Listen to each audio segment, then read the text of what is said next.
E aí, nono ano, estamos juntos aqui para nossa próxima aula e finalizando a matéria da unidade 2. Ácidos, bases, sais e óxidos. Extremamente importante, tá, gente? Principalmente porque isso sempre cai em prova. Quando vocês forem fazer prova do IF, CAP, sempre cai algum texto, alguma coisa referente a isso daí. No mínimo, vocês têm que ter uma noção do que está acontecendo sobre isso. Tá? Qual a diferença de cada um? Isso é o que eu diria para vocês saberem. E como identificar quando vocês estiverem olhando para fórmulas químicas. Tá? Então vamos lá. Substância pode ser classificada de acordo com suas propriedades.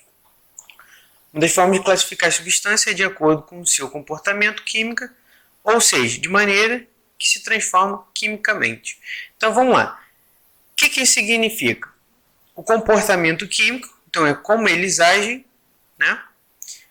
E de que maneira se transforma quimicamente. Então, quando juntamos o reagente e temos um produto, o que acontece com ele?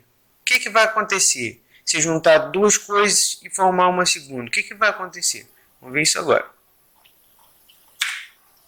Nos ácidos. Diversos ácidos estão presentes no nosso dia a dia. Alguns exemplos são os ácidos nítricos, encontrado no limão.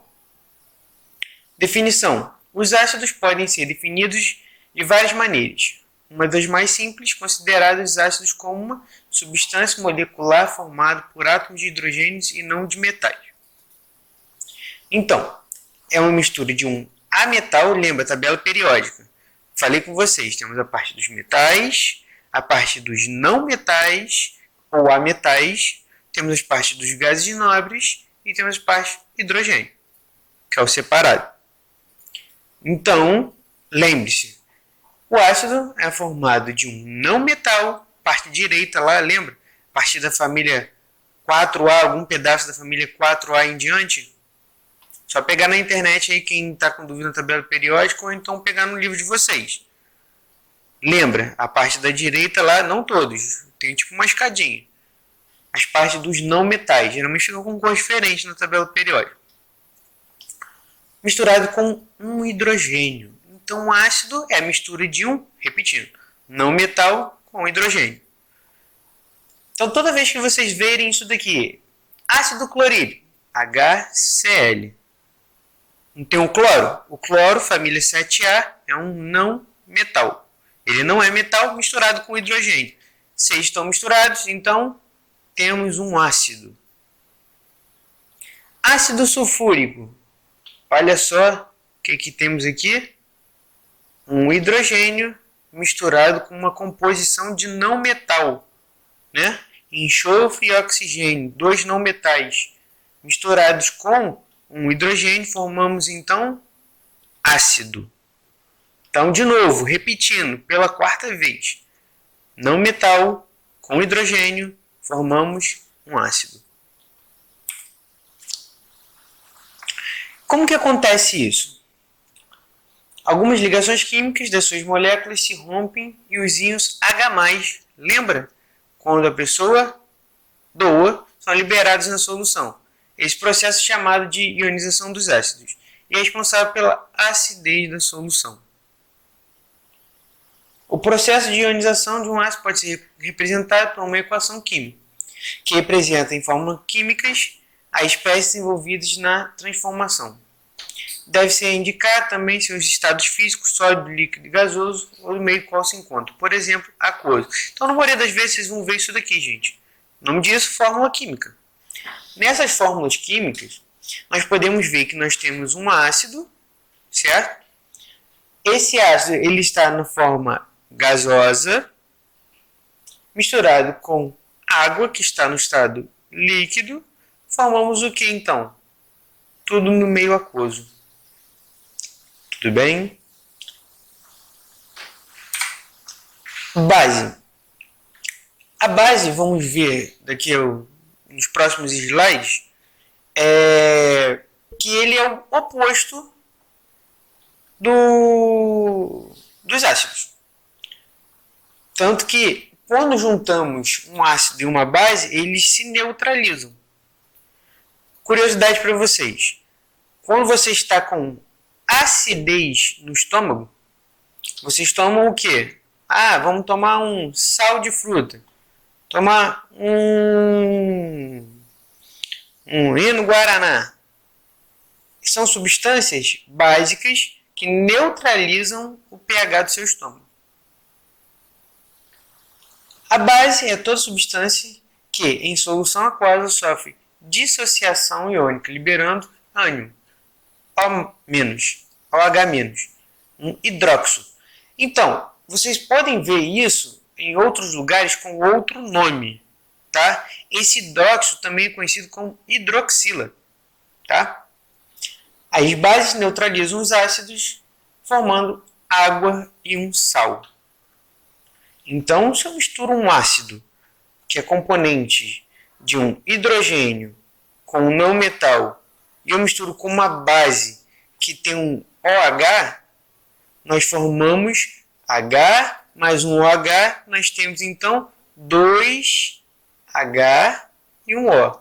H2O, água, certo? Então, quando eu misturo um ácido com uma base, formamos um sal e água. Vocês vão entender por que forma sal quando chegamos na parte do sal. Uma das características das bases é o sabor adstringente, que amarra a boca, ou seja, diminui a salivação. Gente, como assim amarra a boca? Vai pegar e dar um nó na língua? Não, não é assim. Amarra a boca, quando você morde uma fruta, por exemplo, caqui, muitas das vezes ela pode conter cica. Essa cica, ela diminui a salivação na sua boca e te deixa ressecado. Isso que é amarra, tá? Da mesma forma que os ácidos, as bases, também conduzem corrente elétrica, quando dissolvidos em água. Então, bom condutor. Quando são dissolvidos em água, os hidróxidos têm seus íons separados. O cátion é um metal e o ânion é um OH. Então, cátions e ânions. Vamos lá, pega o caderno de vocês e dá uma lembrada. Régua do pH. O pH, ou potencial de hidrogênio, é a escala que mede o grau de acidez ou alcalinidade. Todo mundo já ouviu isso daqui. Alcalinidade. Lembra da pilha? De uma substância podendo variar de 0 a 14.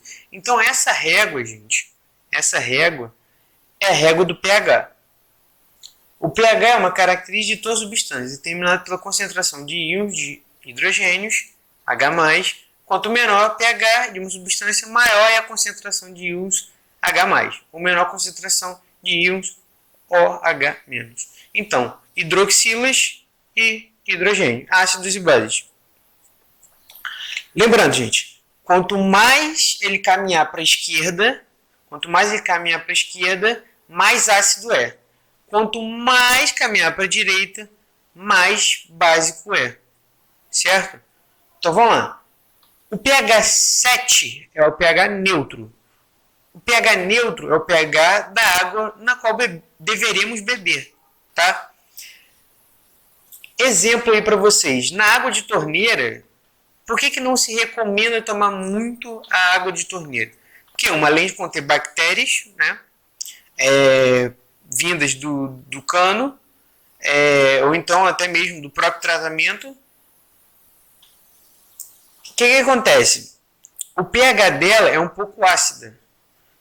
Então, em vez de 7, é um 6,9, 6,8, 6,7, dependendo da água. Tá? Isso não faz bem para o nosso organismo. Precisa ser tratada para chegar no pH 7, que é o ideal para a gente. Quanto mais ácido, mais perto do 1. E quanto mais básico, mais perto do 14. Então, acima de 7, básico, abaixo de 7, ácido. Então, temos aqui algumas imagens, exemplos de coisas alcalinas e coisas ácidas. O sal. Vamos lembrar do sal que quando a gente mistura um Ácido e uma base misturamos, formamos sal e água. Por que formamos sais? Vamos entender. Sais são substâncias formadas pela ligação iônica entre metais e não metais. São formadas fundamentalmente por cloreto, ou NaCl, mais conhecido como sal de cozinha. É o mais conhecido. Tá, beleza. Os sais são basicamente as reações químicas que ocorrem entre ácidos e bases. Nesse tipo de reação dá-se o nome de neutralização, ou salificação, formando sal e água.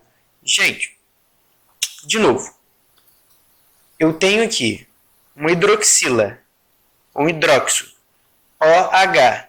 Sempre eles vão estar juntos, tá? Então, se tiver O separado e um H depois separado, vocês têm que analisar, que muitas das vezes não vai ser uma base. Mas agora, se tiver o OH junto, ele é uma hidroxila, certo? E nessa ordem, OH vai ser uma hidroxila, então é uma base. Nós temos aqui o ácido e uma base. Se eu pego o ácido com H, tiramos esse H e pegamos o OH da base, se juntar os dois, forma uma água. Vamos ter dois Hs e um O. Água.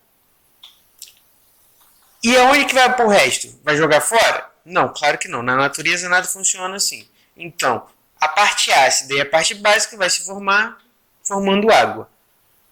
Já o sal, né?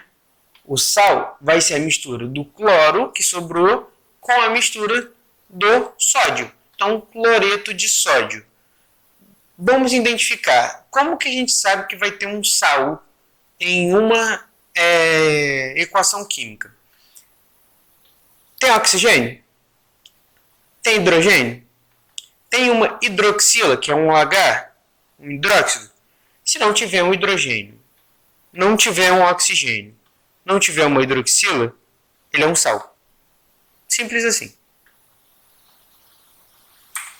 E os óxidos? Como o nome já diz, óxidos. Precisa então de oxigênio, certo? Óxidos são substâncias formadas a partir da união entre oxigênio e outros elementos químicos qualquer, com exceção do flúor. Única exceção. Também pode ser obtido por meio de reações químicas em laboratório, ou seja, pode ser sintetizados. Gente, não tem o ferrugem que tanto fala? É um óxido de ferro. Então, óxido de ferro, ferrugem. Água. H2O. Olha o O aí. Gás carbônico. CO2. Dióxido de silício. SiO2. Tudo isso só tem oxigênio. Se somente tem oxigênio, são óxidos. Simples assim. Curiosidades. Alguns óxidos, como dióxido de titânio e óxidos de ferro, são utilizados para a fabricação de cosméticos. Isso daí vai para os meninos. Para os meninos também. Quiser usar, nada contra.